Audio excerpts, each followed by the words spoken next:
Batchmates, congratulations sa inyong lahat on the 30th anniversary.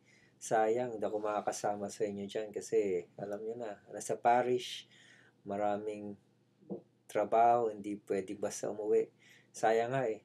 Marami na akong events na namimiss na kasama kayo.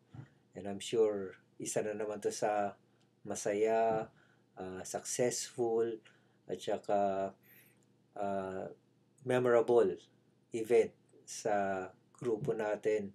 Pero sana susunod makasama na ako at kumusta na lang sa inyong lahat.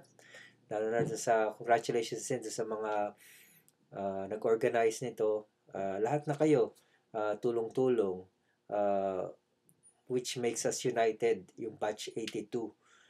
At God bless you all and I'll be praying for the event at palagi kayong nasa panalangin ko. Congratulations again.